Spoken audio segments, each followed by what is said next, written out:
मैं हूं डॉक्टर अंजुम। मेरे HA हिंदी क्लासेस में आप सभी बच्चों का स्वागत है।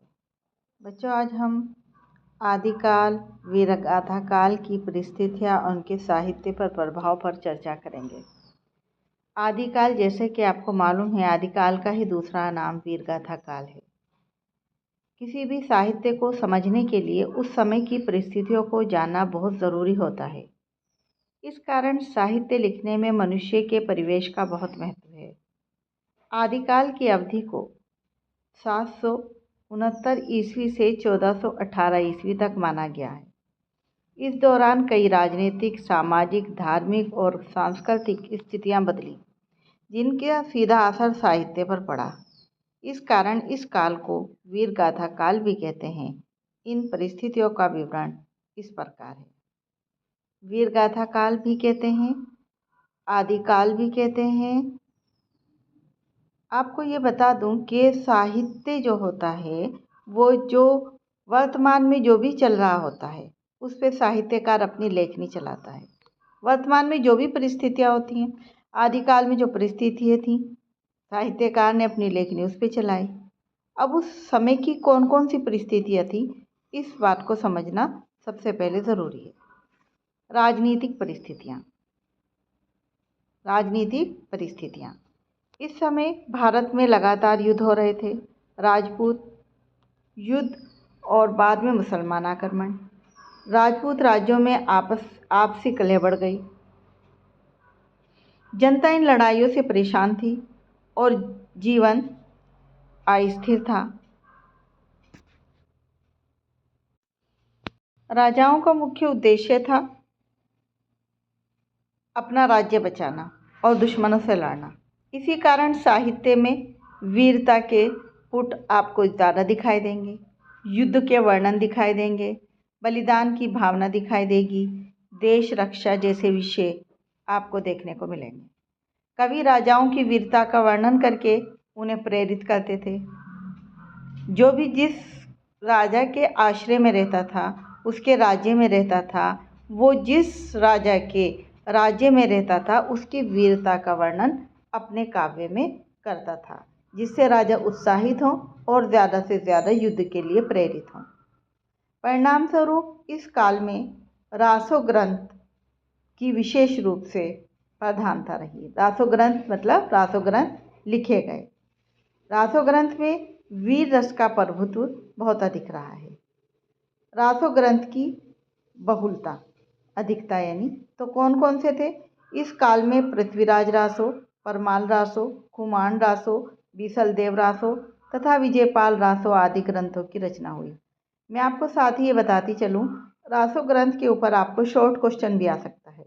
तो शॉर्ट क्वेश्चन अगर आ जाए तो जो इसमें रासो ग्रंथ हैं, ये आप सब लिख देंगे। इसके बाद था धार्मिक परिस्थितियाँ। वैदिक यज्ञ, पूजा पाठ और पुराणों का प्रभाव कम होने लगा। जनता का ध्यान धीरे धीरे नैतिक जीवन, साहस और कर्तव्य की ओर बढ़ने लगा। बौद्ध धर्म और जैन धर्म का प्रभाव कम होने के कारण हिंदू समाज में नई धार्मिक विचार आए। लोग धर्म को कर्म और व्यवहार से जोड़कर देखने लगे। लोग धर्म को धर्म की तरह नहीं, धर्म को कर्म यानी कि जैसा कार्य करोगे वैसा फल मिलेगा, धर्म को कर्म के साथ जोड़ा। और कर्म और व्यवहार, जो जैसा व्यवहार करेगा वैसा फल मिलेगा। लोग इस तरह से धर्म को देखने लगे। इस काल में देश प्रेम का अभाव रहा। परिणाम स्वरूप साहित्य में धार्मिक कथाएं कम और वीरता तथा कर्तव्य की कथाएं अधिक मिलने लगी। इससे पहले आपको मालूम है, साहित्य में धार्मिक कथाएं ज़्यादा लिखी जाती थी, लेकिन इस काल में धार्मिक परिस्थितियां जो थीं वो बदल गईं, क्योंकि देश प्रेम की कमी हो गई, धर्म का अभाव हो गया। धार्मिक कथाओं के स्थान पर वीरता तथा कर्तव्य की कथाएं मिलने लगीं, लिखी जाने लगीं। अगली आपका टॉपिक है सामाजिक परिस्थितियाँ। युद्धों के कारण समाज में असुरक्षा और भय का वातावरण था, क्योंकि हर समय युद्ध होते रहते थे, तो जनता जो थी वो भयभीत रहती थी और अपने को असुरक्षित महसूस करती थी। जनता जो उस पर कर लगाए जाते थे उनसे और जो उनके ऊपर अत्याचार होते थे उनसे बहुत दुखी थी। स्त्रियों की स्थिति भी बहुत कमज़ोर थी, दयनीय थी। कई स्थानों पर प्रथाएं बहुत कठोर बना दी गई थी स्त्रियों के लिए। आम जनता शांति चाहती थी और नायकों को अपना रक्षक मानती थी। जो भी राजा होता था उसे अपना रक्षा करने वाला मानती थी, लेकिन वो शांति चाहती थी, युद्ध नहीं चाहती थी, क्योंकि इस काल में सबसे अधिक युद्ध हुए। परिणाम स्वरूप कवियों ने जनता की भावनाएं समझकर वीर योद्धाओं की गाथाएं लिखी ताकि समाज में उत्साह पैदा हो। अगली हेडिंग है आपकी सांस्कृतिक परिस्थितियां। भारत में हिंदू और मुसलमान दोनों संस्कृतियों का मेल शुरू हो चुका था।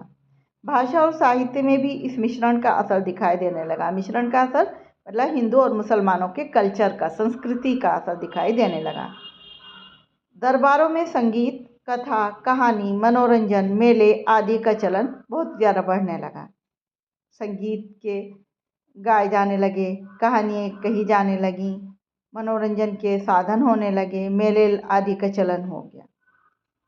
कई नए नगर बने, कई मंदिर बने और कई मस्जिदों का भी निर्माण हुआ, जिससे कला को और अधिक बढ़ावा मिला। गैता, गैता का मतलब होता है लय, जिसे आप लय कह सकते हैं। इंग्लिश में आप जिसे ट्विन बोलते हो, उसी को गैता बोलते हैं हिंदी में। रासो ग्रंथ में क्या था, लय का पुट मिलता था। लय से रासो ग्रंथ गाए जाते थे, ट्विन से गाए जाते थे, और उसे उसे और अधिक आकर्षक बना देते थे। जागनिक का आल्हा खंड आज भी लय के साथ गाया जाता है। वैसे तो सारे रासो ग्रंथ लय के साथ गाए जाते थे, लेकिन जागनिक का जो आल्हा खंड है वो आज भी लय के साथ गाया जाता है। उस समय की भाषा कौन सी थी, अब ये देखना है। आदिकाल की भाषा पुरानी हिंदी और अपभ्रंश भाषा थी, और काव्य रचना की दो शैलियाँ थीं, एक डिंगल थी और एक पिंगल। परिणाम स्वरूप साहित्य में विभिन्न रूप दिखाई देने लगे। जैसे मैं आपको ऊपर बता चुकी हूँ कि वीरता, लोक जीवन, युद्ध कथाएं, कुल गौरव, सामाजिक संघर्ष। समाज में संघर्ष चलता था। जनता क्या चाहती थी कि हमें शांति मिले। राजा लोग क्या करते थे, युद्ध करते थे। इस कारण वहाँ के जो लोक जीवन था वो अव्यवस्थित हो रहा था। इसके बाद अगली हेडिंग है आपकी साहित्य पर संपूर्ण प्रभाव। इन सभी परिस्थितियों के कारण आदिकाल का साहित्य मुख्य रूप से वीर रस प्रधान, युद्ध कथात्मक, वंश गौरव आदि प्रधान रहा है। तो इस काल में साहित्य जो लिखा गया वो उसकी जितने भी साहित्य था वो वीर रस से भरा हुआ था, वीर रस से पूर्ण था। युद्ध जो थे जो भी लिखा जाता था वो युद्ध के ऊपर लिखा जाता था और कथात्मक रूप में लिखा जाता था। जो जिस राजा का वंश होता था, जो राजा युद्ध करता था, उस राजा के वंश के गौरव की प्रशंसा की जाती थी। काव्यों में युद्ध के दृश्य दिखाई दिए जाते थे। काव्यों में जो वर्णन होता था वो घोड़ों का होता था, हथियारों का होता था, किले आदि का विस्तृत वर्णन किया जाता था।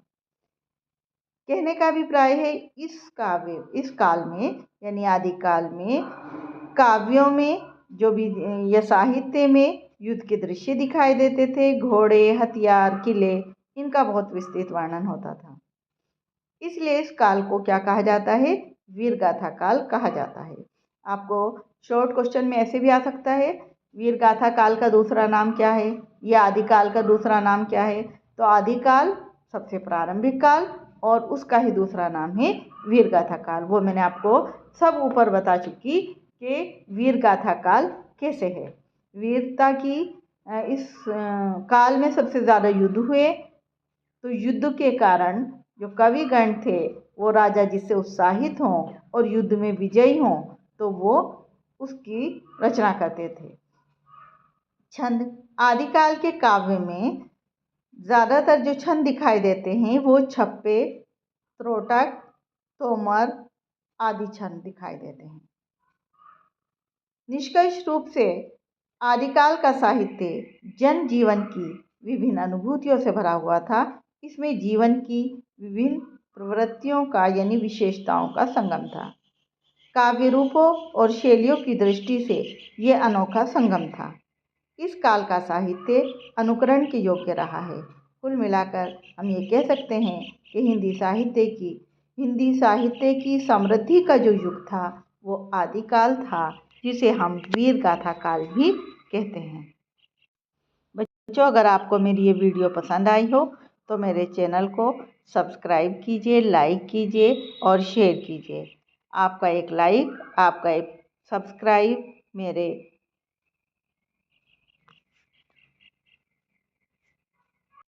मुझे उत्साहित करेगा।